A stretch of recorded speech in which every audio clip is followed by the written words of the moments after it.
대한민국이 개발한 신무기가 연이어 대박 행진을 이어가고 있습니다. 중동, 동남아, 유럽 등 세계 각지에서 러브콜을 받고 있는데요. 그러나 아직도 많은 국군 장병들이 구식 무기에 고통받고 있습니다. 툭하면 고장나기 일쑤고 까딱 잘못하면 대형 참사로 애꿎은 장병들이 희생되는 참사가 해마다 반복되는데요. 이 때문에 많은 국민들은 세계 각지에 수출되는 우수한 우리 무기들을 서둘러 도입하고 오래된 구형 무기를 대체하라고 주장해왔습니다. 하지만 국민들의 바람과 달리 6.25 한국전쟁 때 사용한 수통, 만든 지 30년이 넘은 방독면 등을 우리 장병들이 아직도 사용하고 있습니다. 특히 차량의 노후화가 심각합니다. 이제는 제발 버렸으면 하는 60트럭과 심심하면 고장나는 레토나 등 문제가 아주 많았는데요. 그런데 이제는 아닙니다. 소형 전술 차량 1만 대, 군용 트럭 1만 4천 대, 차륜형 장갑차 수천 대 등 거의 3만 대에 가까운 신형 차량 도입 사업이 진행되고 있습니다. 그래서 준비했습니다. 오늘은 국군이 개발 중인 모든 차량들을 엮어 총집편으로 전해드리겠습니다.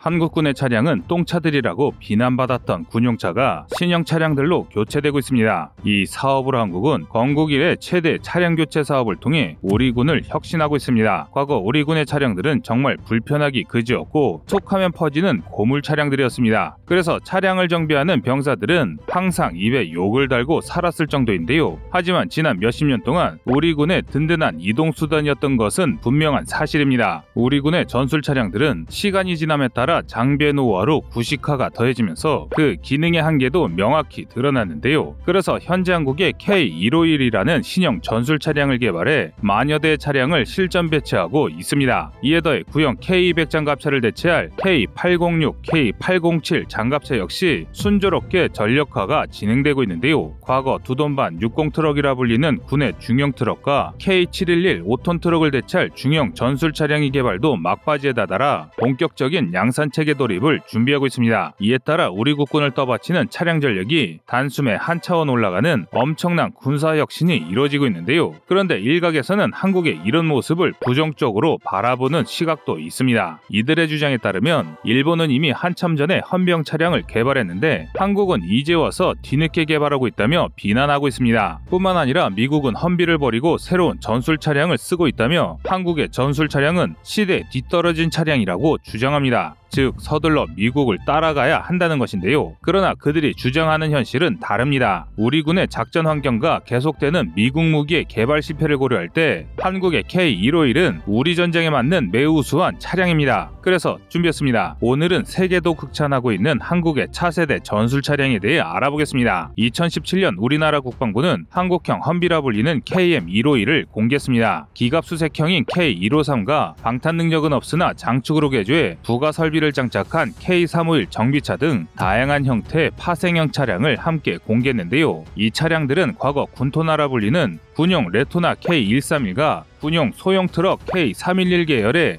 모든 차량을 대체할 예정입니다. 지휘차, 기갑수색차, 대전차 차량 등 방탄을 강화한 전투형 차량들과 정비차, MBC 정찰차, 관측반차 등 방탄을 제거하되 기동성, 다목적성을 강화한 지원형 차량들로 다양한 파생형으로 전환이 가능해 그 종류도 다양한데요. 우리 한국군은 K151 계열 차량을 총 10,000대 도입해 군의 차량화 전력을 완전히 혁신할 계획입니다. 우리 한국군은 총 예산 규모 1조 8천억 원을 들여 신형 차량을 도입하는데요. 차량에만 이렇게 막대한 예산을 투입하는 것은 건국 이래 최초입니다. 이처럼 막대한 물량의 차를 단번에 교체하는 나라는 전 세계에서도 찾아보기 힘들 정도인데요. 이는 우리 한국도 본격적인 군사 강국으로 진입했다는 방증이기도 합니다. 불과 수십 년 전까지만 하더라도 우리 국군은 외산 차량에 의존해 전쟁을 수행할 수밖에 없는 처지였습니다. 국산 전술 차량의 역사는 K111부터 시작됩니다. 국군 최초의 전술 차량이었던 K111은 6.25 전쟁 이후 주한미군에 들여온 M151A1을 기반으로 아시아 자동차가 생산한 사륜구동 차량입니다. 전체적인 외형은 차고가 높고 후드가 동그란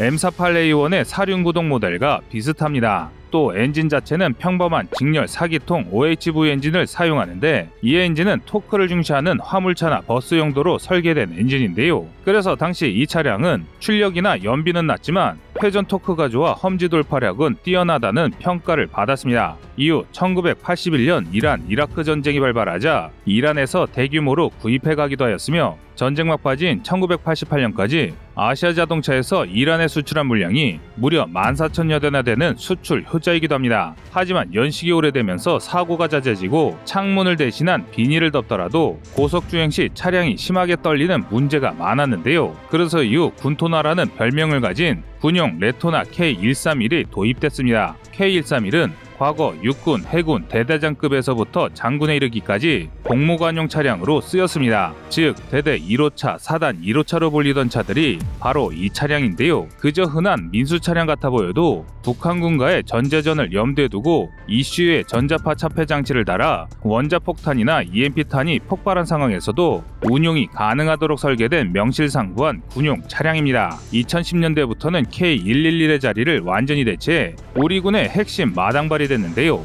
연료 분사를 전자제어하는 직렬 4기통 MPI 엔진을 탑재해 개발 당시로서는 상당히 준수한 출력인 130마력을 낼 수 있었습니다. 그런데 이 레토나 역시 시간이 흘러 노후화가 지속됨에 따라 새로운 전술 차량을 개발해야 한다는 목소리가 높아졌습니다. 세계적인 추세에 발맞춰 아프간전, 이라크전 등 중동 각지에서 벌어진 여러 전투로 방탄판을 장착한 고기동 전술 차량의 수요가 높아지면서 이런 주장에 더 힘이 실리기 시작했는데요. 이에 따라 군에 대한 비판의 목소리가 높아졌습니다. 일본은 진작에 경장갑 고기동차 코마츠 LAV를 개발해 일본 자위대에 실전 배치했는데 우리 군은 아직까지 뭘 하고 있냐는 것이었습니다. 코마츠 LAV는 자위대가 2002년부터 배치한 고기동 경장갑 차량으로 균질 하변 장갑을 차량 외부에 설치해 5.56mm 소총탄과 7.62mm 기관총탄을 방어할 수 있는 헌비형 차량입니다. 사행정 4기통 순행식 디젤 엔진을 이용했으며 최대 출력은 110마력으로 도로에서 최대 100km 이상으로 원활하게 기동이 가능합니다. 무장으로는 12.7mm 중기관총이나 5.56mm 탄을 사용할 수 있습니다.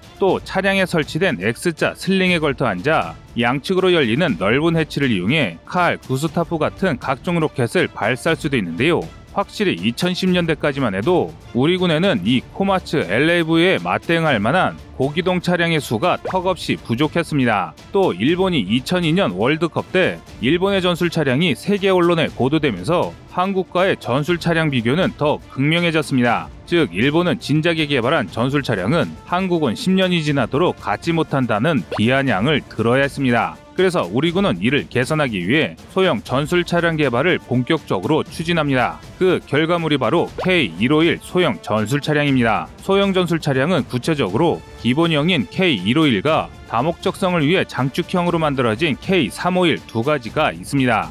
파워트레인은 V6 터보 엔진과 최첨단 8단 자동 변속기가 탑재되어 최고 출력 225마력으로 최대 토크 50kgm의 성능을 자랑합니다. 또한 사륜구동 시스템이 적용되었는데요. 총 중량은 일반형이 5.7톤, 장축형이 7톤입니다. 이는 일본의 코마츠를 크게 압도하는 스펙입니다. 한때는 K151을 MRAP처럼 더 대형화를 하자는 의견도 있었으나 헬기로 공중강습 작전을 펼치는 신속대항사단이 사용할 수 있도록 해야 한다는 주장에 따라 한국군의 작전 환경을 반영해 만들어졌는데요. 그래서 CH-47 치누크 수송 헬기의 최대 탑재 중량을 고려해 가장 무거운 것도 7톤을 넘지 않도록 했습니다. 그런데 K151이 본격적으로 전력화되면서 뜻하지 않은 여러 문제가 발생했습니다. 육군, 해병대 등에서 배치되어 운용 중인 K151의 바퀴가 통째로 빠지는 결함이 있어 절반가량이 리콜 대상이 된 것입니다. 게다가 파폭이 좁아 도로 운행 시 사고 가능성이 높고 방탄 사행의 경우 시야각이 좁다는 비판까지 제기됐는데요. 이로 인해 많은 이들이 또 방산비리냐며 한국군의 방산무기 사업을 비난했습니다. 하지만 다행히 이런 문제점은 빠르게 개선되고 있습니다. 차량휠이 빠지는 현상은 지속적인 생산을 통해 빠르게 개선됐으며 차폭화 시야각은 방탄성을 강한 현세대 모든 전술 차량에서 발생하는 일반적인 제한사항입니다. 즉 장갑이 두꺼워지고 지뢰나 급조 폭발물의 폭발력을 흘러내기 위해 구조가 변경된 것을 운전하기 불편하다고 바꾸는 것이야말로 말이 안 되는 이야기입니다. 그럼에도 논란은 끊이지 않고 있는데요. 일각에서는 이미 만들어진 지 30년도 더 된 험비를 복제한 구식 차량이라며 우리의 신형 전술 차량을 폄하합니다. 하지만 이는 말도 안 되는 이야기입니다. 단순히 성능만 따져봐도 생김새만 미국의 험비와 비슷해 보일 뿐 그 성능과 기능은 확연히 다릅니다. 다릅니다. K151은 배기량이 3000cc에 불과함에도 배기량이 6200cc인 미국의 험비보다 엔진 출력이 높습니다. 약간도 아니고 무려 33%나 높은데요. 마력으로 환산하면 75마력이 더 높은 셈입니다. 또 험지에서 기동하기 위한 등판 능력도 한국형이 더 뛰어나고 급조 폭발물 IED의 새로운 위협에 대응하기 위한 특수 설계로 개발됐습니다. 그러면서 오히려 가격은 미국산의 반값에 불과합니다. 즉 한국의 기술력이 떨어져 미국을 따라해 뒤늦게 만들어진 험비라는 오명을 쓸만한 차량이 아니란 것입니다. 분명 미국은 한국과 달리 연다른 전쟁으로 전술 차량에 대한 다양한 노하우를 쌓았으며 그 경험으로 차세대 차량을 개발했습니다. 그런데 그건 미국의 다른 무기들도 마찬가지입니다. 전차, 미사일 등 여러 무기들이 전운에 따라 개량되거나 개발됐습니다. 그러나 일반인들이 잘 모르는 게 있는데요. 미국이 그렇게 많은 무기를 개발했음에도 그중 오랫동안 꾸준히 운용되는 장비는 그리 많지 않다는 것입니다. 특히 최근에는 막대한 개발비를 투입했음에도 실패하는 사업들이 속출하고 있는 것이 미국의 현 상황입니다. 그래서 미국산 무기라고 덮어놓고 베끼다가는 미국의 실세를 그대로 답습할 수도 있다는 것이죠. 따라서 K151은 우리 전장과 국방 환경에 맞춰 최대한 안정적이면서 우수한 무기라 할만합니다. 그러나 아무리 우수한 고기동 전술 차량이라 하더라도 14.5mm 고사총 같은 대구경 화기를 막을 수는 없습니다. 다수의 전차로 구성된 기갑부대의 뒤를 쫓아서 작전을 수행하기에는 아무래도 조금 모자란 전력입니다. 당연히 우리 군도 이 사실을 알고 있습니다. 이 때문에 기계화 부대를 보조할 수 있는 차륜형 장갑차 K806과 K808을 개발했는데요.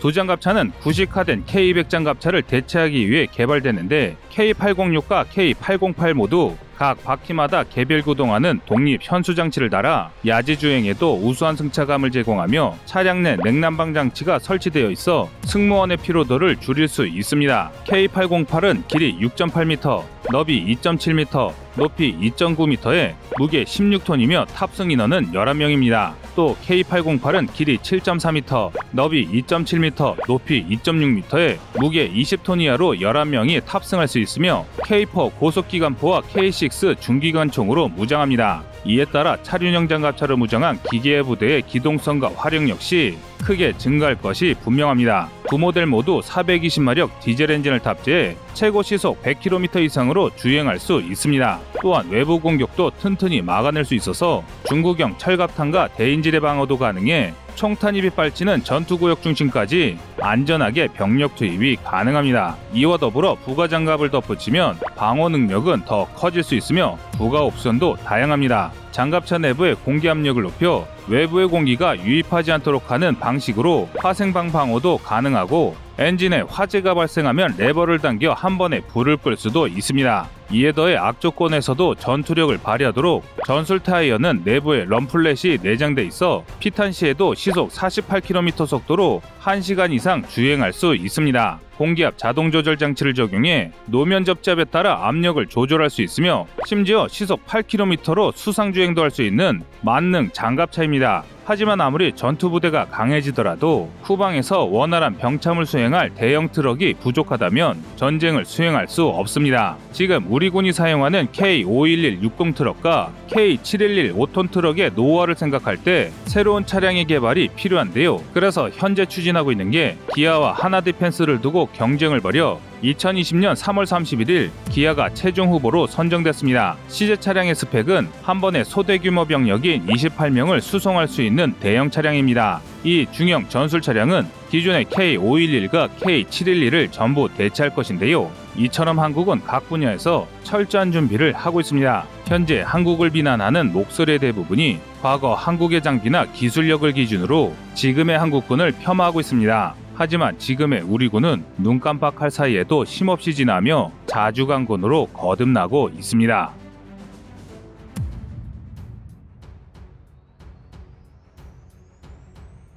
이제 대한민국 육군의 지긋지긋한 행군 같은 훈련이 없어질 것 같습니다. 또한 미군이나 러시아군 같은 세계 최강의 육군을 보유한 나라와 대등한 최신의 장비를 도입할 예정인데요. 중국이 북한을 밀어내고 남하한다면 우리 군은 신속히 이동할 수 있는 보병 전력은 필수가 됐습니다. 하지만 구식화되고 노후화된 군용 트럭들이 항상 우리의 발목을 잡았습니다. 또 잦은 고장으로 제대로 굴러가지 못해 차량 정비에만 공을 들이느라 제대로 된 훈련도 하기 힘들었습니다. 하지만 이런 말들은 지난 과거 얘기가 될 것 같은데요. 이제 한국 육군은 드디어 구식화된 2톤반과 5톤 트럭을 버리고 새로운 트럭을 도입합니다. 그동안 2톤반 60 트럭이라 불리는 2.5톤 트럭 K511과 5톤 트럭 K711은 지난 수십 년간 군의 물자 수송과 병력 수송에 크게 이바지왔습니다. 그러나 군복무를 하는 병사 입장에서는 악몽 그 자체인 물건이었습니다. 차량에 에어컨도 없고 형편없는 승차감으로 인해 우리 몸을 공중부양시키는 마법을 부리는 차량이었습니다. 또 툭하면 고장나는 애물단지 그 자체가 국군의 군용 트럭이었습니다.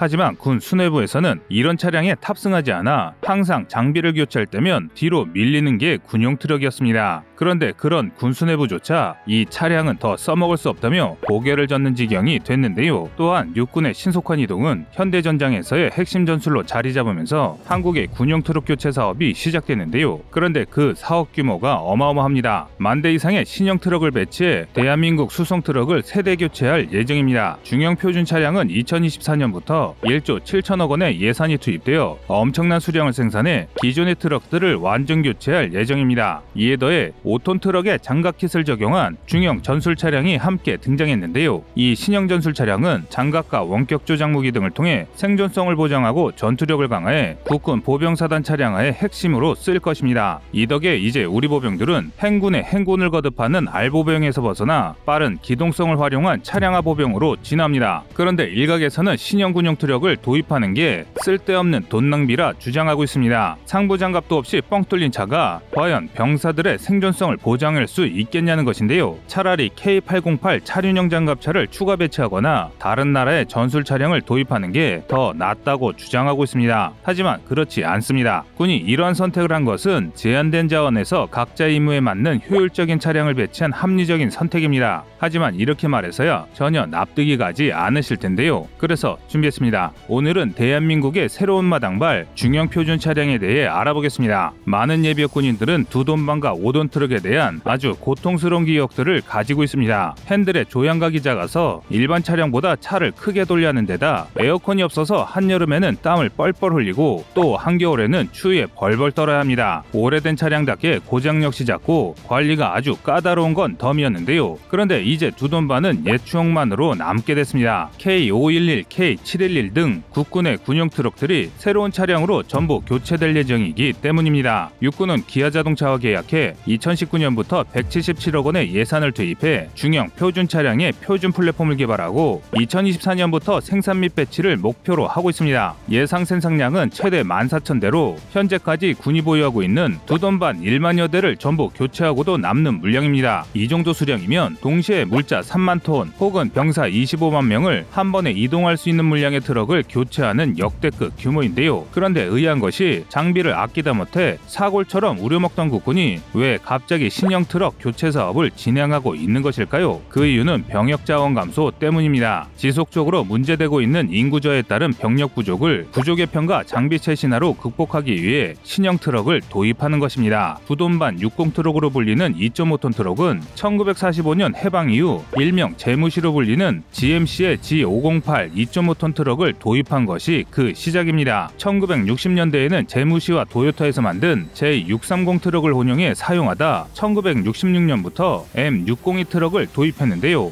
60 트럭이라는 말이 이때 생겨났습니다. 이후 1969년에 미국으로부터 M35 계열 트럭을 도입 사용하다가 1970년대부터 M35 트럭의 후계로 국산 K511의 생산을 시작했습니다. K511은 아시아 자동차에서 M35A2 트럭을 기초로 개발해서 1978년부터 생산을 시작한 트럭입니다. M35에서 많은 점을 참조했기 때문에 외형을 살펴보시면 M35와 트럭과 아주 비슷한데요. 횟수로 무려 40년이 넘는 세월 동안 국군의 주력 트럭으로 운용 중입니다. 군에서 K511은 주로 병력 수송이나 화물, 105mm 견인포의 견인 임무에 주로 사용되는데요. 아직까지도 약 1만 3천 대가 넘는 차량이 운용 중입니다. 하지만 1970년대부터 40년을 넘게 사용하면서 장비의 노후화에 따른 문제가 속출됐습니다. 이 때문에 지난 2003년 대대적인 개선 작업을 통해 성능을 강화했는데요. 이 덕에 수출에 성공하기도 했습니다. 필리핀의 630대에 K511, K711 개선판을 판매하는 성과를 올렸습니다. 그러나 구식 차량의 한계는 명확했습니다. 아무리 개량을 하더라도 미래 전쟁에 맞는 성능 재원을 끌어올린 데는 태생적인 문제가 많았습니다. 그래서 국내 유일의 군용 차량 제작 기업인 기아자동차와 하나가마부터 채택된 것이 기아자동차의 중형 표준 차량인데요. 이번에 도입될 K511은 상용 차량보다 두꺼운 철판을 이용해 차량을 설계했으며 경사 60%의 전후진 등판 능력과 약간의 도속 능력을 보유했습니다. 뿐만 아니라 전자전 방호가 가능한 EMI 차단 설계와 간단한 정비를 위한 주요 차량과 부품 호환 등이 장점인데요. 주요 성능으로는 전자식 6단 변속기 채용과 전륜 구동을 갖췄습니다. 또 에어컨과 후방 카메라 같은 일반 상용 트럭에도 탑재되는 사양을 그대로 옮겨왔는데요. 이외에도 타이어 공기압 자동 조절 장치 등을 장비해 도로 상황에 맞는 타이어 공기압 조절이 가능해 주행 능력이 향상되었습니다. 또 최신 엔진을 탑재해서 엔진 출력이 280마력이나 되는데요. 이는 기존 160마력이던 K511 대비 거의 2배 가깝게 성능이 향상된 것이죠. 그런데 강력한 신형 차량으로 교체되는 것은 K511만이 아닙니다. 5톤 트럭이라 불리던 5톤 군용 트럭 K711 역시 교체되는데요. 2.5톤 트럭이 군의 마당발이었다면 5톤 트럭은 군의 짐꾼입니다. 국군이 처음 5톤 트럭을 운영한 것은 1950년대부터 미군의 지원으로 G509, G510, G116부터입니다. 이 차량들은 1966년까지 사용되다 이후 1960년대부터 M54와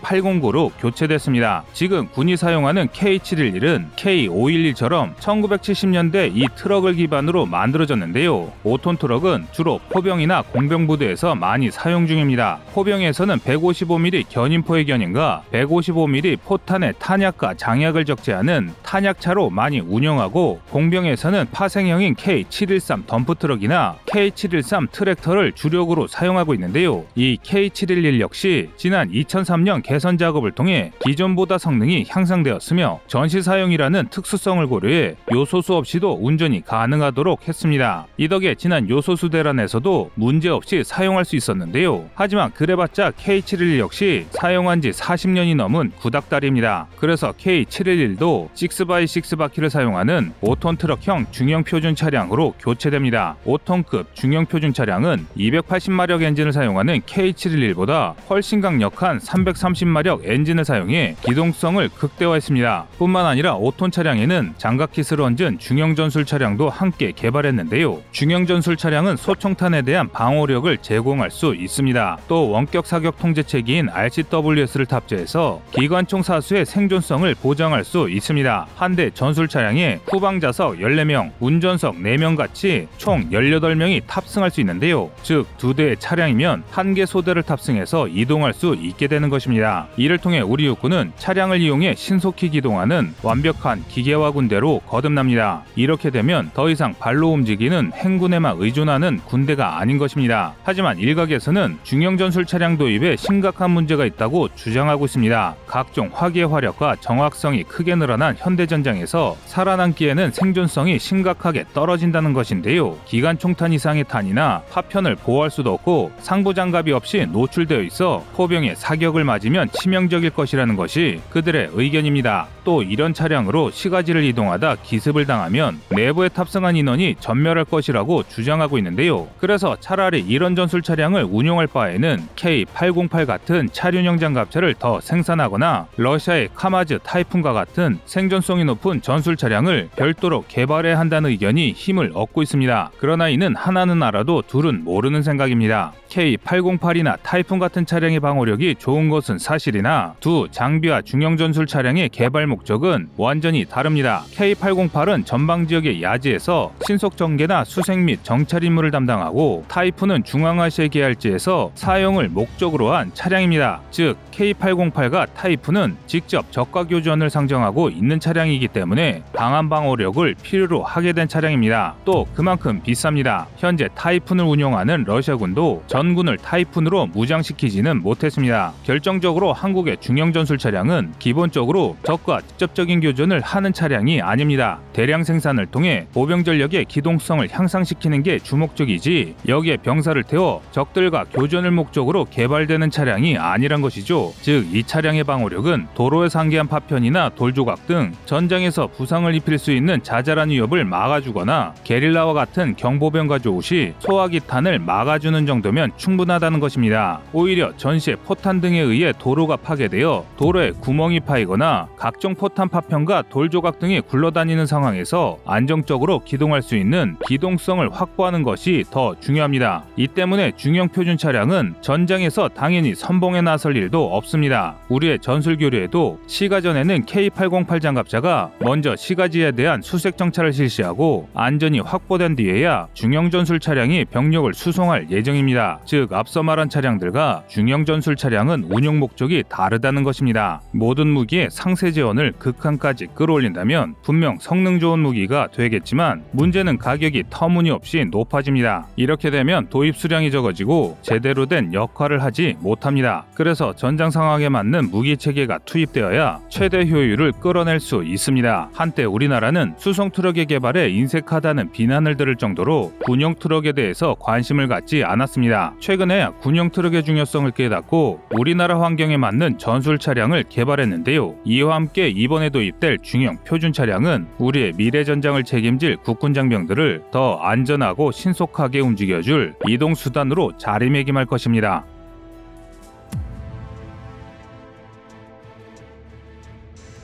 대한민국 육군이 대변신을 시도 중입니다. 한때 매우 우수했다는 평가를 받았지만 장비의 노후화로 이제는 구식이 되어버린 K200 장갑차를 전면 교체하기 위해 첨단 신형 장갑차를 전군에 배치 중인데요. K200 장갑차는 구형 미제 M113 장갑차를 대체하기 위해 개발되어 대한민국의 장갑차 국산에 이바지한 우수한 장갑차이지만 장비의 노후화와 현대전에 맞지 않는 성능 저하 문제를 겪고 있는 중입니다. 그래서 신형 차륜형 장갑차를 개발해 전방사단과 후방사단에 실전 배치하고 있습니다. 그 장갑차는 바로 K806-808 장갑차입니다. 그 중에서도 K808 장갑차는 장갑이 더욱 강화되고 화생방 방어 능력이 추가된 데다 K4, K6 기관총까지 탑재해 공격력까지 매우 강력합니다. 이 차량들의 도입으로 인해서 대한민국 국군은 현대전의 핵심 요소인 기동성과 화력이라는 두 마리 토끼를 모두 잡게 됐는데요. 이를 통해 이전보다 더욱 강력한 기계와 차량화 보병부대의 육성이 가능해지게 됐습니다. 또한 앞으로 차기 보병사단의 목표인 기동화 달성을 위해서는 더 많은 차량이 필요합니다. 현재 군 당국에서는 우리 보병에 필요한 신형 장갑차는 약 600대라고 생각하지만 이보다 더 늘어날 것으로 예상하고 있습니다. 그런데 한국에 이러한 발전을 시기하는 국가들이 있습니다. 바로 일본과 중국입니다. 이들은 K806-808에 탑재된 무장들이 자신들의 신형 장갑차에 비해 화력이 매우 떨어진다며 한국이 대세를 따르지 못한다고 비웃고 있습니다. 하지만 이런 주장은 잘못돼도 한참 잘못된 망상입니다. 기계화 보병의 특성을 생각하면 오히려 일본과 중국이야말로 잘못된 선택을 한 것인데요. 기계화 보병은 오히려 무장이 너무 과하면 실제 전장에서는 제대로 사용하지 못하는 경우가 더 많습니다. 기계화 보병의 주 임무는 해당 지역을 보병이 직접 나서서 제압하는 것이기 때문입니다. 또한 한국은 가성비 높은 장비를 도입해 더 많은 보병들이 안전하게 작전에 임할 수 있도록 추진하고 있습니다. 그런데 중국과 일본이 한국의 신형 장갑차가 성능이 떨어진다고 비아냥대고 있습니다. 그래서 준비했습니다. 오늘은 한국 기계화 보병의 새로운 전환점이 될 K806-808에 대해서 알아보겠습니다. 대한민국이 본격적으로 운영했던 첫 장갑차는 M113 장갑차입니다. M113 장갑차는 가격도 저렴해서 우리나라뿐만 아니라 서방 국가들이 주력으로 사용한 장갑차인데요. 그 파생형까지 포함하면 8만여 대나 생산된 베스트셀러입니다. 한국은 1967년에 미국에서 공유받은 86대 M113을 최초로 배치했었고 이후 지속적으로 공유를 받아 베트남 전쟁이 끝날 시기에는 400여 대로 늘어나 대한민국의 주력 장갑차로 운영되었습니다. 그러나 장갑의 요구사항이 7.62mm 소총탄 방어에 한정되어 중기관총 방어력이 약하다는 단점이 있었고 1970년대 베트남 전쟁 이후 미국의 닉슨 독트린으로 인해 동맹국들에 대한 군사적 보장이 줄어들자 한국에서는 더 이상 무기를 수입이나 공유에 의존하는 게 아닌 스스로 무기를 만들 수밖에 없었습니다. 없었는데요. 닉슨 독트린이란 냉전 시기 세계 경찰론을 내세우며 전 세계 분쟁에 개입하던 미국이 자신들이 직면한 대내외적인 환경에 대한 인식을 변화시킨 것인데요. 여기에서 인식이 변화란 쉽게 말해 냉전 전략을 수행함에 있어서 미국의 능력을 종래에 비하여 적절한 수준으로 낮춘 것을 의미합니다. 즉 우방이나 동맹에 차등적인 지원을 한다는 것입니다. 그래서 한국은 독자적으로 개발한 전투장갑차가 필요해졌고 이러한 시기에 만들어진 것이 바로 K200 장갑차였습니다.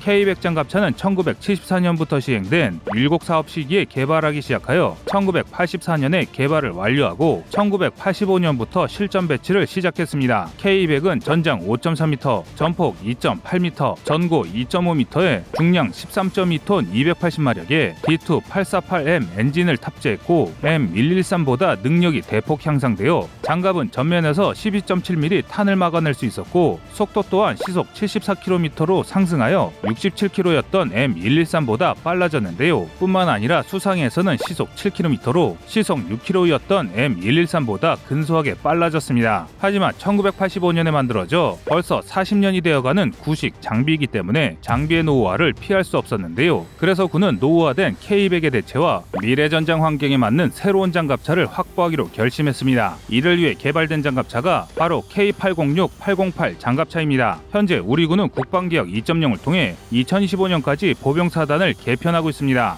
이에 따라 보병연대가 보병여단으로 개편되면서 기존보다 전투지역이 크게 확대되고 있습니다. 이제는 옛날처럼 보병이 완전 군장을 메고 하염없이 행군하는 방식이 아니라 차량을 이용한 신속한 기동이 가능하게 바뀌게 되는 것입니다. 물론 새로 개발된 소형 전술 차량인 K151도 있지만 탑승 인원이 4명에서 8명밖에 되지 않는 데다가 방어력이 다소 취약하기 때문에 대규모의 인원을 수송하기에는 큰 어려움이 있습니다. 그렇다고 K200을 추가로 배치하기에는 장비의 노후화가 심했고 K21 장갑차를 보병부대까지 배치하기에는 가격이 발목을 잡았습니다. 또 이러한 수요는 육군 전방부대에만 국한된 것은 아닙니다. 향토사단인 이 작전사령부의 부대들도 향토방어를 위한 기동타격대를 운영할 필요가 있었고 공군기지에서도 방어용으로 장갑차가 필요했지만 공군기지의 특성이 활주로는 포장된 도로이기 때문에 궤도형 장갑차는 사용하기가 어렵습니다. 그래서 한국은 전후방을 가리지 않고 또 전군에게 보급돼 싸울 수 있는 K806-808 장갑차를 개발한 것입니다. 두 가지 장갑차는 목적에 따라 서로 다르게 개발되었는데요. 먼저 K808의 재원부터 살펴보면 전장 7.2m, 전폭 2.7m, 전고 2.6m에 중량은 17.5톤입니다. 엔진은 현대 H엔진으로 420마력의 성능으로 최고 속도는 지상시속 100km, 수상시속 10km로 기동할 수 있습니다. 또한 타이어가 피탄되어도 회피 기동이 가능한 럼플렛 타이어를 탑재하여서 생존성을 강화하였습니다. 탑재 무장으로는 K4 유탄기관총이나 K6 중기관총을 탑재할 수 있기 때문에 보병에게 치명적인 타격을 주고 장갑차에도 제한적인 타격이 가능합니다. 또한 종경사 60%, 횡경사 30%의 등판 능력을 보여 산악지역이 많은 대한민국의 환경에서 사용하기에 충분한데요. 반면 K806은 8x8형인 K808과는 달리 6x6의 차륜으로 구성된 장갑차로 전장 6.6m, 전폭 2.7m, 전고 2.9m에 중량 17톤,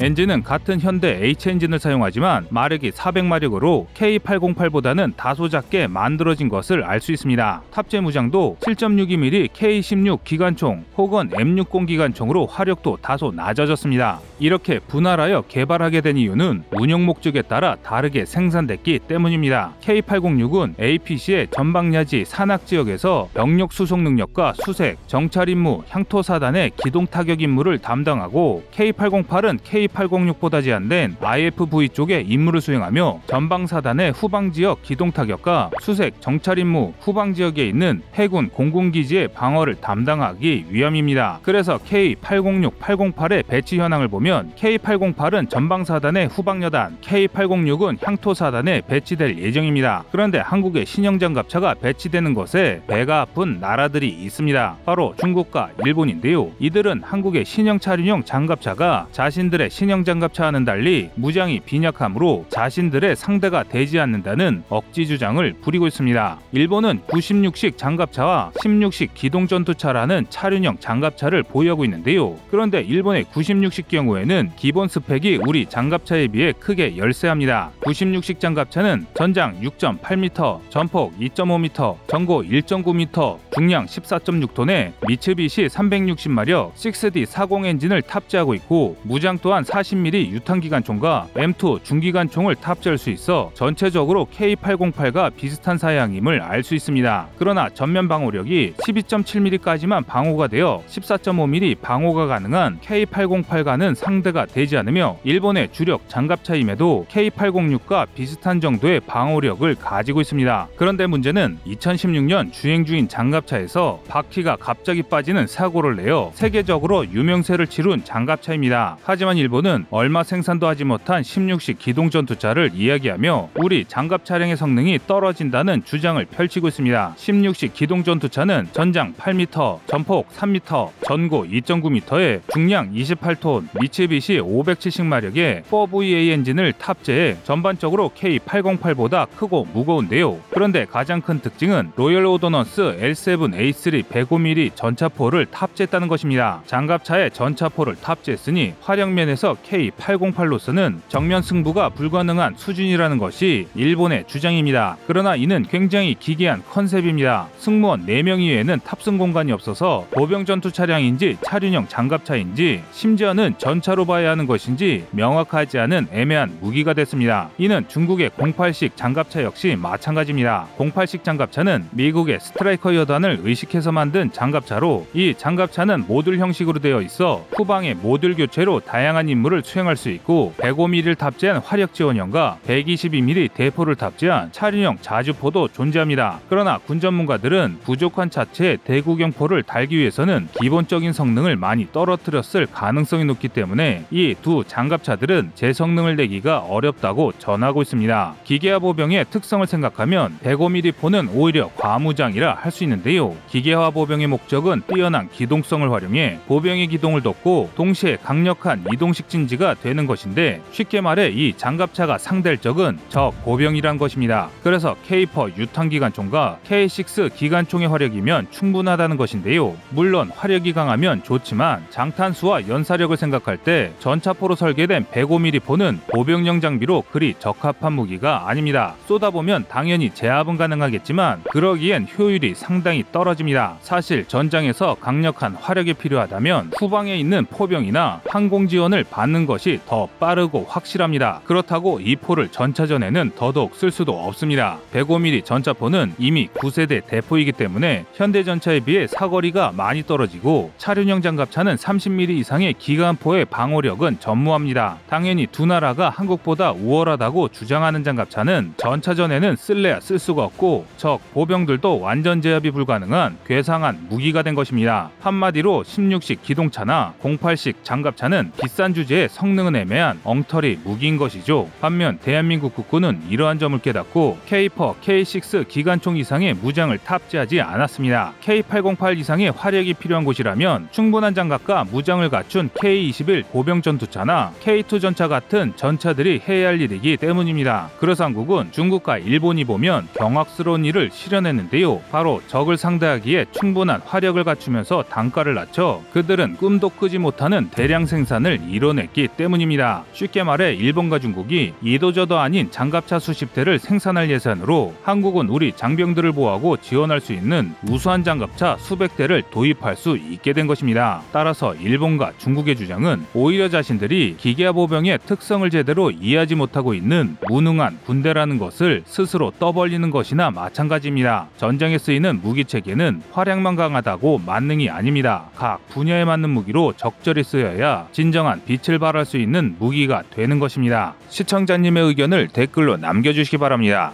여러분의 좋은 의견이 좋은 영상을 만드는데 많은 힘이 됩니다. 이상 꺼리투브였습니다.